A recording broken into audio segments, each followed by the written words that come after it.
na kuna chumba lembo. Akarudi tena kwa mganga, akamwambia mganga.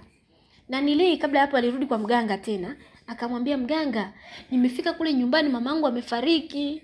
Isije kani yule akasema yeye ndo yeye, wewe ulikuwa unataka utajiri na utajiri umeupata, inabidi uvumilie. Ila sasa nakupa sharti moja. Utajenga utanunua nyumba kubwa ya kifahari au utajenga. Ukishapata hiyo nyumba, chumba kimoja, usisubutu mtu yote kuingia kwenye hicho chumba. Huo unakifunga. Akasema pale ndo mamako atakapokuwa anakaa. Yule mama uliomuua ndo atakuwa anakaa. Ule ndo utakuwa ni msukule wako ule. Utakuwa unakuletea wateja katika duka lako. Akasema sawa. Akaona mbona kama ni mzigo mzito tena, masharti juu ya masharti. Kweli yule jamaa Bwana Juma akawa ni tajiri mkubwa sana. Akawa ni tajiri, ana makampuni. Ila chumba kimoja tu ndo akafungui. Mpaka mke wake akashangaa, mume wangu mbona amekuwa tajiri sana hivi? Maisha yamebadilika haraka, wana magari, nyumba nzuri, watoto wanasoma shule nzuri, Maisha anaenda, ila hajawahi mwambia mke wake siri moja, kwa kuna chumba ambacho hakitakiwi kufunguliwa, na kile chumba kuna msukulu wa mama yake. Maana akiwa dukani, mama yake ndo anakuwa anapokea wateja. Lakini mtu mwenye macho ya kawaida huwezi ukamwona yule mama. Sasa siku hiyo mke wake katika kufanya akasema, hivi mume wangu, akajiuliza, hivi mume wangu kwa nini hichi chumba kimoja hatakagi kukifungua? Kuna siri gani iliyopo humu ndani? Lazima nitafuatilia. Kwa leo wameenda hivyo, maisha yakaendelea kwenda. Yule mwanaume akumwambia mke wake, maana je, ningemwambia tu mke wangu hali ingebadilika, tajiri wetu utapotea. Maisha ameenda. Baada ya miaka 2 mbeleni, kuna siku yule jamaa alikuwa anaenda kazini. Katika kwenda kazini akasahau koti. Jana alivyorudi aliacha koti. Lile koti lina funguo ya kile chumba. Sasa mke wake asubuhi anavufua zile nguo, anakutana na ile funguo ilikuwa kwenye koti. Anasema hii ndio ile funguo ambayo mume wangu alinanili. Mwenye ile kile chumba ambacho mume wangu hatakagi kukifungua. Leo lazima nikafungue nikajue mule ndani kuna nini. Wakati huo mume wake yupo ameenda kazini. Hajui ameshasahau funguo aliacha kwenye koti alilovaa jana. Akasema hapa lazima nifungue, maana zile nguo alikuwa ameshaziweka kwenye maji. Akachukua ile funguo akaenda kufungua pale kwenye kile chumba.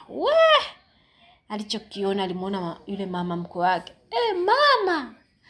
Yaani yule mama anadondosha tu mate hivi. Alivyoshtuka tu mama, pale yule mama akawa ametoka, amekimbia yule mama ambaye alifungwa mule. Mume wake anarudi. Mke wangu ulinionea funguo hapa. Mke wake amebaki tu amedua. Wewe mke wangu, nakuuliza kuna funguo niliacha hapa kwenye koti, umeiona? Anamuonesha tu kile chumba. Mume wake akasema hapa tayari mambo yameshaharibika. Akabidi kimbie kwa yule mganga. Mganga akasema umechelewa. Yaani pale mke wako ameshaharibu kila kitu. Utajiri wako utaanza kuporomoka sasa hivi. Nisaidie mganga, nisaidie. Mimi nilikuwa sijui nilisahau. Akasema ndo hivyo, nakwambia kuanzia sasa. Nisaidie, fanya tanamna. Nisaidie. Ndio hivyo basi, kama imeshindikana, akarudi nyumbani. Kurudi nyumbani yule mke wake hawezi kuongea tena, amekuwa kama bumbuazi. Zewe kitu alichokiona kule ndani. Yule mama hata sijui alipotelea wapi. Ghafla magari yake yole akanapata ajali. Nyumba, maisha yake yakaanza kuwa magumu. Nyumba zikatu zinabomoka zenyewe, kila kitu utajiri ukawa unaisha. Watoto wote wakafukuzwa shule. Akarudi maisha ya zamani kabisa. Akasema, Mungu kweli nimekukosea. Akajuta, kweli nimekosea. Amerudi hana hata 100. Amerudi kule mwanzo alipoanzia. Akawa anaendelea kumuuguza mke wake. Maana mama alikuwa ameshapotea kwa mazingira kutatanisha. Akasema hapa nitafanyaje? Hata kumtafuta tena yule rafiki yake. Akasikia kuna mchungaji mmoja katika kanisa fulani anaombea. akaenda pamoja na familia yake na mke wake, waliombewa, walienda katubu.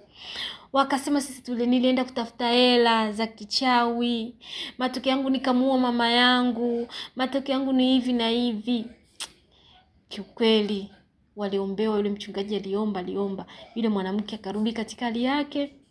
Wakarudi wakaanza kuishi tena moja, maisha yale ya chini.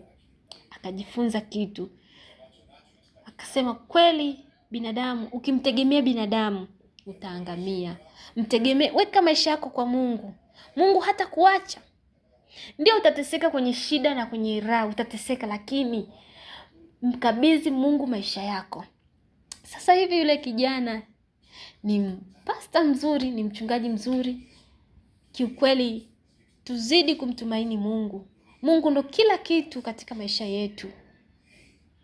Asante kwa kusikiliza hadithi hii, na imani imekufunza.